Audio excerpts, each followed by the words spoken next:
Hey, good morning. How are you this beautiful Monday morning? It's an amazing day to be alive. You know what? The sunrise was just superb and the hills are starting to pink up, and I love actually sitting here and being able to look out over Rouse Bay towards the mountain. The sun starts actually catching all the windows and they actually look like fires. It's really quite amazing. Good morning, Tim. Good morning, Sally. Hey, you, Jess.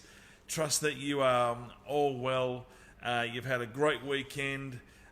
Is today a public holiday? Joe, do you know if today is a public holiday or not? Todd would know if today is a public holiday or not. So it's so good to have you joining us online.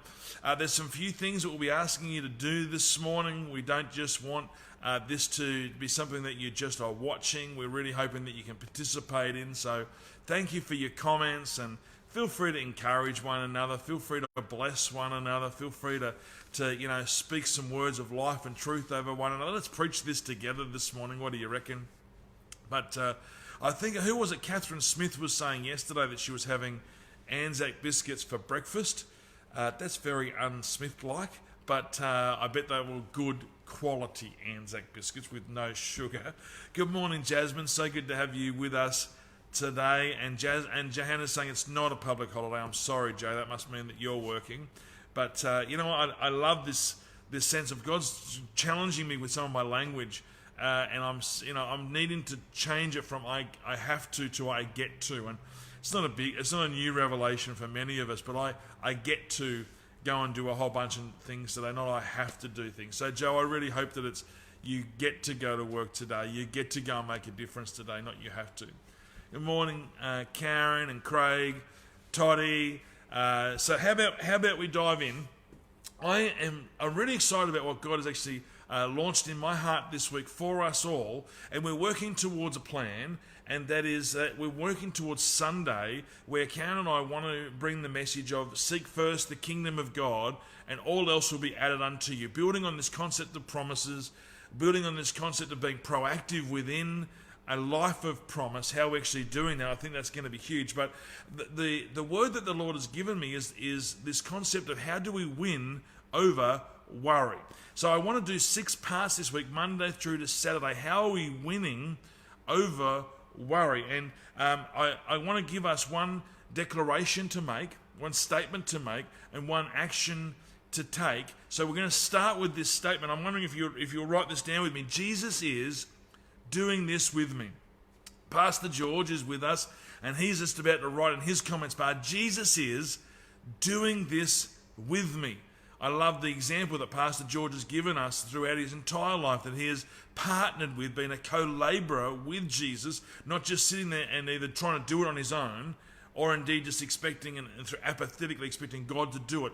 Jesus is doing this with me. Why don't you start writing that up? So we're gonna put these thoughts in around winning over worry this week. A statement to make and a action to take. I want to start by saying that I am not a psychologist, psychiatrist, or a counsellor. What I am is I'm a believer, and actually, even as I wrote that, I believe I'm more than a believer. I'm actually a receiver. So I believe in the love of God, but I've taken the next step to receive the love of God. How amazing is that revelation? That I'm a believer and I'm a receiver, that I can receive love and I can go and give love out. So we believe that you don't need to think the same things, but we can take the same steps towards a same destiny together. That's kind of cool. That you are made on purpose and you are made with a purpose. And so just understand that my core role is actually probably that of an encourager, not as a counselor. But why don't you just take a step with me today and believe, and even take the next step with me today and receive and say, Jesus is doing this with me. I want to take just a minute at the first couple of studies together, first couple of encouragements together, to differentiate between worry and anxiety. Now, often they're two interchangeable terms, and as we move into this week, we'll look at Philippians 4, where Paul exhorts us, don't be anxious, don't worry about anything. And indeed, as we're moving towards Sunday, which is seek first, The verses preceding that are all about don't worry about what you're going to wear, what you're going to eat. Don't worry. And the same word, worry, anxiety, is used interchangeably there in the scripture. However, we know that there is a significant difference between worry and anxiety.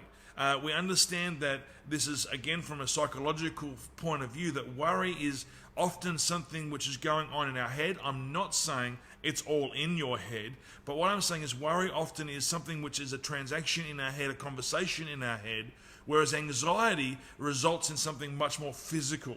So when worry moves into anxiety, when worry births out anxiety, so often it actually has a physiological ramification. It actually changes our heart rate.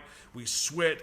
Some of our thinking shuts down. Our breathing changes. Cardiovascular is impacted with anxiety.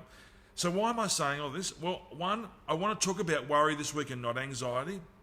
Two, I think it's really important that we don't overinflate worry to be anxiety, nor do I want to diminish anxiety into being worry. Worry is something which is disturbing our thinking, often our joy, often how we're moving through life, how we participate in things. It's a distraction.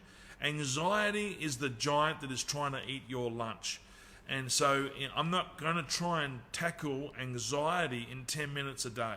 If you're feeling like you've got anxiety in your life and it's actually resulting in physical changes in you, can you, again, hit us up at info@abundant.org.au or send some messages here. We would love to be in contact with you and helping you take a step towards some real professionals in this area. But today I want to hit worry. And so, just excuse me. So you kind of, I'm just phrasing this up a little bit just so that I'm not overstepping my mark of encouraging us to deal with worry. I believe that worry is not often always bad. I believe that worry can often lead to a sense of being proactive. And so I'm worried about this isn't always I am anxious about this. This has got me weighed down, but it's actually something that I'm alert to. A worry I am present to. I am conscious of this issue or this opportunity. And our language says, I'm worried about this, I'm worried about that. It's not really worry. It's actually, it's the wrong use of the word that actually goes, I'm actually alive to a present opportunity for me, because worry so often comes with tools attached. Anxiety is just this blanket which just takes away all operating systems and our ability to reason and think through. But worry often goes, actually, I can do something about this. Worry is one of the things that if we take it, we can transform it into something really positive and proactive. I've said it, and some of my great mentors say this: if you can't transform it, you will transmit it. And so I'm really looking to take a sense of worry. Sometimes it's concern. Sometimes it's in a place of great value. We'll actually talk about that tomorrow. As actually about saying, I get to be transformative of this. I get to see it bear fruit in this. I get to see something grow from this, not just sit under the condemnation of worry. I hope this is making sense.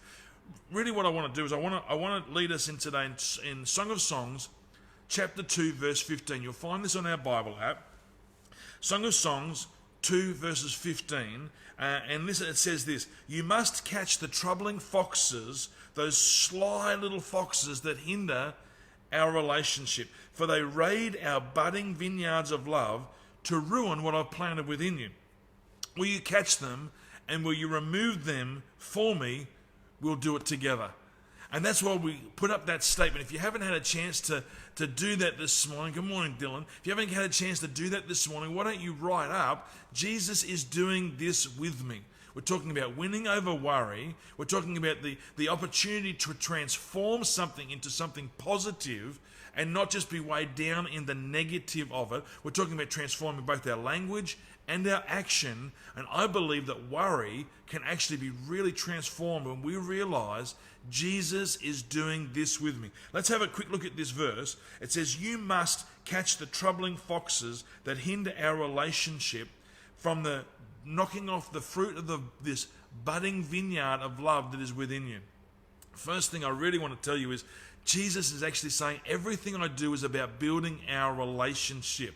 We say in church that our heart operating system for how we deal with people, problems and opportunities is to deal with it from relationship, for relationship. And I believe that is so Jesus' heart for us, that he wants to do everything in relationship that's going to develop relationship. The most wonderful and positive and rich place on the planet is our personal relationship with Jesus. It is possible, and it is always going to grow if we tend it and we look after it. Jesus is saying that this worry, which knocks off the buds, it's actually impacting our relationship. Not you're a bad person and you're not doing well enough and you should be doing better. But this is actually, let's sharpen, let's hone, let's open up more space for our relationship. That's a good word right there. I love it. This says, the vineyard that I have planted within you. So often a genesis of worry, an origin of worry can be, I don't have enough. I'm not going to be able to do this. But this is actually Song of Songs speaking, and Paul references it later on in the New Testament, where he says that God is faithful and he will complete the good work he has begun in you. Jesus' fingerprints are all over you. We said it earlier. You are made on purpose, with purpose. He has planted something inside of you, a vineyard. It is a place of love, and the fruit of love is for the nations, of healing and hope and joy and peace and light and truth. These are the things that he gets to speak in us, that he started in you. You never started that. I mean, you're a good person and all, and I love you and all, but you can't start this. God started this. So he started it because he wants a relationship with you, and now he's saying, let's deal with these little troublesome, worried impacts so that fruit isn't going to get knocked off, but that fruit will grow up in together. So we've been saying our statement that we want to make today is, Jesus is doing this with me. He's doing this with me. So what action can we actually take with that? Well, I want to start by asking you a question. Are you running from God, or are you running to God? Are you running from Jesus, or are you running to Jesus? Now, there's lots of different reasons why that actually may happen, but it's just a very simple question. Well, I'm taking a worry and I'm running to Jesus with it, or I'm taking worry and I'm running to the corner with it and hiding with it and put a blanket over my head, and that worry is getting heavier and heavier and heavier, and it's turning into something far more sinister in my life, something which is far more tricky to transform, and in fact I'm transmitting worry, anxiousness onto other people. Are you running to God? Are you running from God? So how do you run to God? Well, let me just run through a real quick few things, and then we're going to pray. First of all, you can agree with the prayer that I'm about to pray over you.